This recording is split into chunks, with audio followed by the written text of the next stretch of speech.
Assalamu alaikum and hi friends, welcome to my kitchen by Fasa. எல்லாரும் நலமா இருப்பீங்கன்னு நினைக்கிறேன். இன்னொரு vlogல எல்லாரையும் சந்திக்கிறதுல சந்தோஷம். வீடியோ பார்க்க வந்து கட்டாயம் சேனலை சப்ஸ்கிரைப் பண்ணிட்டு கிட்ட இருக்கிற பெல் அடையாளத்தை அழுத்தி அதில் ஆல் அப்படின்ற அந்த ஆப்ஷனையும் அழுத்திக்கோங்க.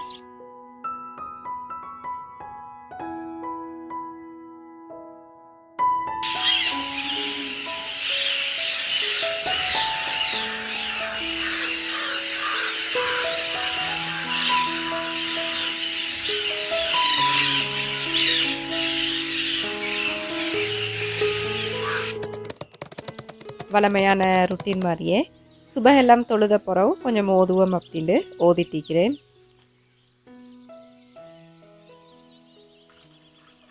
அப்போ இன்றைக்கி வீடியோ ஷூட் பண்ணக்கல திங்கக்கிழமை ஹஸ்பண்டுக்கு வந்து லஞ்ச் செய்யணும். அதுக்கு தான் நான் அரிசி அரைச்சிட்டிக்கிறேன். அரிசி தண்ணியை நான் இந்த நாளும் செல்கிற மாதிரி வீசிடாமல் உள்ளுக்கு பிளான்ஸ் வளர்க்குறீங்க அப்படின்டா ஊற்றலும், இல்லாட்டி வெளியில் இருக்கிற செடிகளுக்கும் கூட ஊற்றலும். அப்போ வீசிடாமல் அந்த மாதிரி யூஸ் பண்ணிக்கோங்க. என் சப்ஸ்கிரைபர் ஒருத்தர் இந்த கல் மண் இல்லாமல் இப்படி அரிசி அரைக்கிற அப்படின்னு கேட்டிருந்தாங்க. நான் இப்படி லாம்புலி பாவிச்சு தான் அரைப்பேன். கொஞ்சம் சுலாத்தி விட்டுட்டு நாங்கள் சுலாத்துற அப்படின்னு சொல்லுவோம். மிக்ஸ் பண்ணி அரைச்சிங்க அப்படின்னா அந்த கல்லெல்லாம் வந்து அடிக்க போய்த்துறோம். அதோடைய ரைஸ் குக்கர் உள்ளுக்கு போட்ட பிறவும் இல்லாட்டி நீங்கள் சட்டியில் போட்ட பிறவும் உப்பு போட்ட பிறகு ஒரு கம்பு வச்சு இந்த மாதிரி நல்லா கிளறி விட்டுறணும். அப்போ கல் மணல் அந்த மாதிரி இருந்துச்சுன்னா அடிக்க போய்த்துறோம்.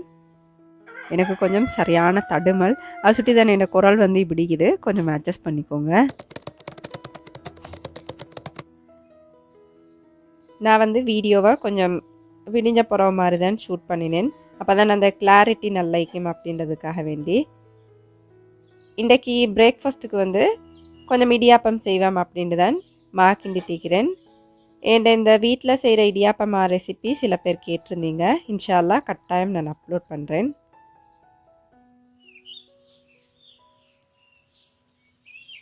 அதோட இன்றைக்கி நான் வந்து கொஞ்சம் பருப்பு கறி செஞ்சிருந்தேன். ராவாக்கி வச்சிருந்த கோழிக்கறி கொஞ்சம் இருந்துச்சு. அப்போ அதை தான் சூடாக்கி கொடுக்க போகிறேன். அதை சுற்றி நான் லஞ்சுக்கு பண்ணின கறிகளை வந்து ஷூட் பண்ணலை.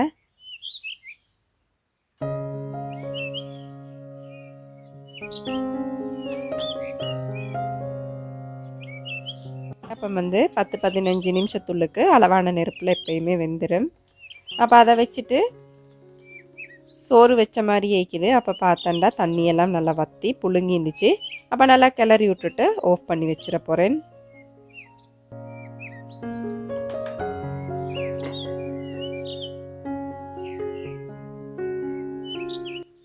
அப்போ இன்றைக்கி இடியாப்பத்துக்கு சைட் டிஷ்ஷாக நல்ல ஒரு கொச்சிக்கா சம்பல் செய்வோம் அப்படின்ட்டு தான் வெள்ளை கொச்சிக்கா கொஞ்சம் பறிச்சுட்டிக்கிறேன்.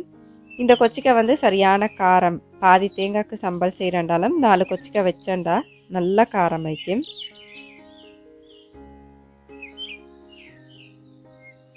கொச்சிக்காய் சம்பல் வந்து உண்மையிலே லேசாக அரைச்சிடலும். முதலாவது கொச்சிக்காவை வச்சு நல்லா துண்டு இல்லாமல் அரைச்சிடணும். பிறகு தேங்காய் அதோட கொஞ்சம் தேவையான அளவு உப்பு சேர்த்துட்டு தேங்காய் நல்லா பட்டு மாதிரி அரைப்படுற அளவுக்கு அரைக்கணும். அப்போ தான் சம்பல் வந்து நல்லா டேஸ்ட் வைக்கும். கடைசியாக கொஞ்சம் மாசி வெங்காயத்தை போட்டு நொறுக்கி எடுத்துடணும். சம்பல் எப்போவுமே இந்த மாசி வெங்காயமெல்லாம் கடிப்படக்கில் தான் நல்லா டேஸ்ட் வைக்கும்.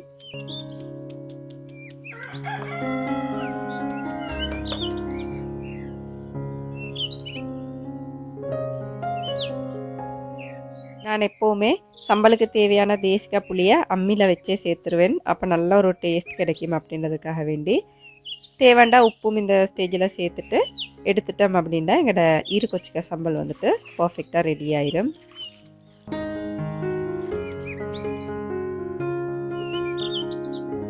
காலையில் எவ்வளோ நேரத்தோடு எழும்பினாலும் வேலை செஞ்சுட்டு போக்கல டைம் போதாத மாதிரியே தான் நிற்கும். அப்போ ஹஸ்பண்டுக்கும் காலை சாப்பாட்டை கொடுத்துருவோம் அப்படின்னு தான் சர்வ் பண்ணிட்டிருக்கிறேன். இடியாப்பத்தோட இந்த சம்பல் மட்டுமே சாப்பிடலும் அவ்வளோ நல்லா டேஸ்ட் ஆகிக்கும். பருப்பு கறி ஹஸ்பண்ட் வந்து சாப்பிட மாட்டாங்க இடியாப்பத்தோட. அதை சுட்டி அவங்களோட சாப்பாட்டை கொடுத்துட்டு நான் லஞ்ச் பாக்ஸ் தான் இப்போ ரெடி பண்ணிட்டிருக்கிறேன். முந்தைய செல்லி இந்த மாதிரி பருப்பு கறி கொஞ்சம் செல்லியிருந்தேன். ரெசிபி வந்து நான் ஷேர் பண்ணலை, எல்லாருக்கும் தெரியும் அப்படின்றதால. அதோட ராவு சமைச்ச கோழிக்கறியை நல்லா சூடாக்கிட்டு சேர்த்திக்கிறேன்.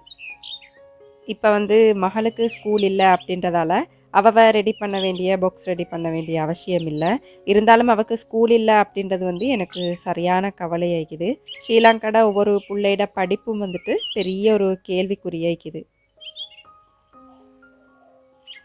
நான் வந்து முந்தி கேள்விப்பட்டிருக்கிறேன், ஒரு பிள்ளையோட முதலாவது ஸ்கூல் வந்து அவங்களோட உம்மா தான் அப்படின்ட்டு. இப்போ நான் என்ன நினைப்பேன் அப்படின்டா, முதலாவது அண்ட் கடைசி வரைக்கும் நல்ல ஒரு ஸ்கூலாக நாங்கள் இன்ஷா அல்லாஹ் இருக்கணும் அப்படின்ட்டு. தெரிஞ்ச விஷயங்களை பிள்ளைகளுக்கு தெரிஞ்ச நல்ல விஷயங்களை சொல்லி கொடுக்குறதோட தெரியாத விஷயங்களை நாங்கள் படித்து சரி பிள்ளைகளுக்கு சொல்லி கொடுக்க வேண்டிய கட்டாய காலத்தில் நாங்கள் இப்போ இருக்கிறோம். அதை சுற்றி பிள்ளைகளை கட்டாயம் படிப்பு விஷயத்தில் நீங்கள் கவனிச்சிட்டே இருங்க, ஸ்பெஷலி உம்மமார்கள். இன்றைக்கி வந்து எனக்கு ஒரு சின்ன ஒரு வேலைக்குது. என் உள்ளுக்கு வளர்க்குற இந்த பிளான்ட்ஸை வந்து சன்பாத்துக்காக வெளியே வைக்கணும். ஒரு கிழமைக்கு ஒருக்கா சரி நீங்கள் உள்ளுக்கு செடிகள் வச்சு வளர்க்குறீங்க அப்படின்னா இந்த சூரியொளி நல்லா படுறதுக்கு 2-3 ஹவர்ஸ் நல்லா சூரியொளியில் வந்து இப்படி வச்சு நீங்கள் எடுக்கணும். அப்போ தான் அவங்க நல்லா செழிப்பாக வளருவாங்கள். என்னைய பற்றின சில விஷயங்களை உங்களோட ஷேர் பண்ணிக்கணும் அப்படின்னு நினைக்கிறேன். சில கேள்விகள் என் சப்ஸ்கிரைபர்ஸ்டேருந்து ரிப்பீட்டடாக கேட்கப்படுறதால நான் இப்படி ஷேர் பண்ணுவோம் அப்படின்னு நினச்சேன். என்னோட முழு பேரை சில பேர் கேட்குறீங்க. என் பேர் வந்துட்டு ஃபாத்திமா ஃபசானா. ஃபசா அப்படின்ட்டு என் சொந்தக்காராக்கள் எல்லாம் கூப்பிடுறதால அந்த பேர் எனக்கும் கூட பழகி போய்த்துது. என் வயசை வந்து நிறைய பேர் கேட்குறீங்க. என் வயசை மறைச்சி நான் என்ன தான் செய்ய இல்லையா? நான் வந்து 91ஆம் ஆண்டு பிறந்திக்கிறேன். அப்போ வந்து என் வயசை நீங்களே கல்குலேட் பண்ணிக்கோங்க. எனக்கு வந்து 2 பிள்ளைகள் இருக்கிறாங்க. என் வீடியோஸில் நீங்கள் அதை பார்த்திப்பீங்க. மகளோட பேர் வந்துட்டு ஆலியா, அவருக்கு வந்துட்டு இப்போ 7 வயசு ஆக போகுது. மகன்ட பேர் வந்துட்டு ஆலிஃப், அவங்களுக்கு 3 வயசு ஆக போகுது. எனக்கு ஒரு நானாய்க்கிறாங்க, தாத்தா உண்டு தங்கச்சி உண்டு. தாத்தா அப்படின்னு சொல்கிறதுக்கு அவன் வந்து என் ட்வின். நாங்கள் 2 பேரும் ரெட்டை பிள்ளைகள். ஆனால் நிச்சயமாக பார்க்குறதுக்கு ஒரு மாதிரி இருக்க மாட்டோம். நானா தாத்தா 2 பேரும் மரி பண்ணியாச்சு. சின்ன தங்கச்சி வந்து இன்னும் படிச்சுட்டு இருக்கிறாங்க. வாப்பா வந்து போன வருஷம்தான் மூத்தாகி போனாங்க. 7 மண்டாங்கோட துவாக்கல்ல என்ன வாப்பவை ஒரு நேரம் சேர்த்துக்கோங்க. உம்மாய்க்கிறாங்க. என்னை பற்றி சொல்கிறதுக்கு ஸ்பெஷலான விஷயங்கள் ஒன்றுமே இல்லை.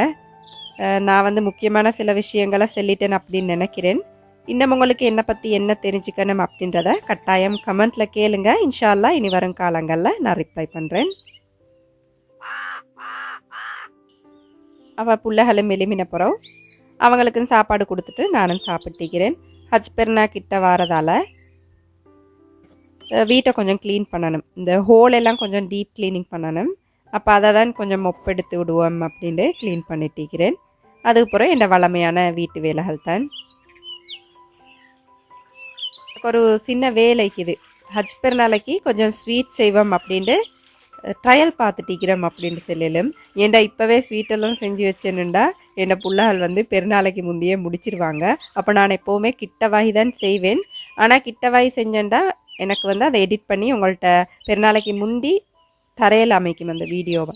அதை சுற்றி ட்ரையல் மாதிரி கொஞ்சம் கொஞ்சம் உங்களுக்கு நான் என்ன செய்கிறேன் அப்படின்றத செஞ்சு காட்டுறேன். முதலாவது வந்து இது அக்கலா சீனி புட்டு அப்படின்ட்டு சொல்லலும். நீங்கள் சாப்பாட்டுக்கு சமைக்கிற அரிசியை நல்லா கழுவி அரிச்சு விட்ட போகிறோம். நல்லா பொன்னிறமாகிறதுக்கு அளவான நெருப்பு வச்சு வறுத்துக்கணும். நான் இன்றைக்கி பெரிய அரிசி பாவிக்கிறேன். உங்களுக்கு சின்ன சம்பா அரிசியும் பாவிக்கலும். வளமையாக நீங்கள் சோறு சமைக்கிற அரிசி எடுத்துக்கணும். இப்படி லேசாக நிறம் வரக்கலையே கொஞ்சம் மிளகு விதை சேர்த்துக்கோங்க. உங்களோட காரத்துக்கு ஏற்ற மாதிரி சேர்த்துக்கலும். நான் புல்ல அழிக்கிறதால கொஞ்சம் சேர்த்திக்கிறேன். அதோட இந்த மாதிரி நல்ல ஒரு கோல்டன் ப்ரௌன் கலர் வந்த பிறகு ஒரு பாத்திரத்தில் போட்டு நல்லா ஆற விட்டுறணும்.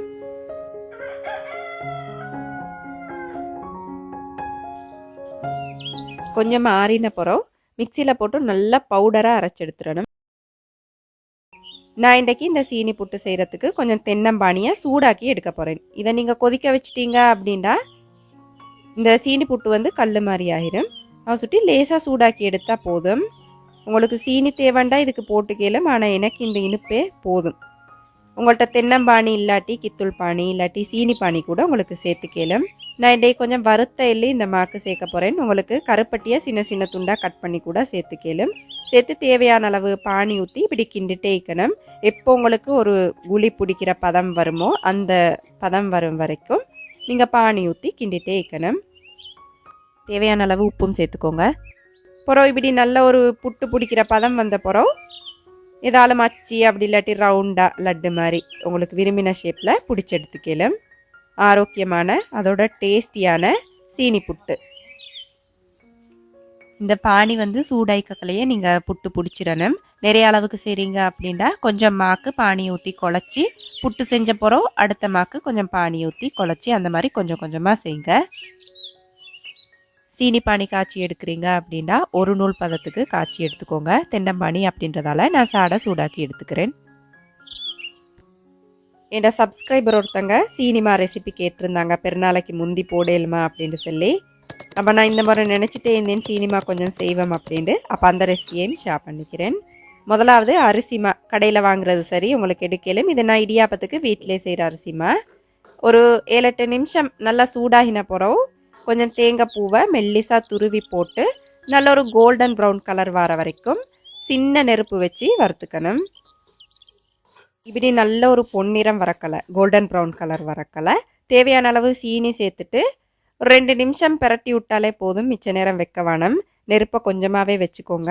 தேவையான அளவு கொஞ்சமாக உப்பு போட்டுக்கோங்க. போட்டுட்டு இறக்கி இந்த மாதிரி ஒரு அகலமான பாத்திரத்தில் போட்டு அதில் சூடாக ஆற விட்டுட்டு இதை தாளிச்சு ஊற்றுறதுக்கு நான் கொஞ்சம் இன்றைக்கி தேங்காய் எண்ணெயும் அதோட கொஞ்சம் நெய் சேர்த்திக்கிறேன். கட்டாயம் இந்த சீனிமாக்கு கையால் ஊற்றின தேங்காய் எண்ணெய் யூஸ் பண்ணினோம் அப்படின்னா நல்லா மணமாய்க்கும். அதில் கொஞ்சம் வெங்காயம் கருவேப்பிலை அரிஞ்சிட்டு சேர்த்திக்கிறேன். சின்ன வெங்காயம் எடுத்தீங்க அப்படின்னா நல்லா டேஸ்ட் ஆயிக்கும். போட்டு நல்ல ஒரு கலர் வரக்கலை கொஞ்சம் கஜு அதோட வந்து காஞ்ச திராட்சை சேர்த்திக்கிறேன். சேர்த்து நல்ல ஒரு கோல்டன் ப்ரௌன் கலருக்கு வதக்கின பிறகு சீனிமாவில் இதை கொட்டிடணும். கொட்டி நல்லா மிக்ஸ் பண்ணிடணும். தாளிக்காக்கெல்லாம் கொஞ்சம் நச்சீரகம் விதையும் சேர்த்துக்கோங்க, எனக்கு செல்ல மறந்துட்டு. அப்போ அவ்வளோதான் டேஸ்டியான அதோட வந்து லேசாக செய்யக்கூடிய ஒரு ஸ்வீட். கட்டாயம் செஞ்சு பாருங்கள். முந்தியெல்லாம் வந்து எல்லாரோட வீட்டுகள்லையும் ஸ்பெஷல் அப்படின்னா இந்த சீனிமா வந்து கட்டாயமாக ஈக்கும். ஆனால் இப்போ வந்து இதெல்லாம் செய்கிறது குறைவில்லையா? இன்ஷால்லா கட்டாயம் முயற்சி செஞ்சு பாருங்கள். இந்த வீடியோ உங்களுக்கு யூஸ்ஃபுல்லாக இருந்திக்கும் அப்படின்னு நினைக்கிறேன். அளவாக சாப்பிடுங்க. இந்த அளவில் ஆரோக்கியத்தை அதிகமாக சேர்த்துருங்க. வாழ்க வளமுடன். தேங்க்ஸ் ஃபார் வாட்சிங்.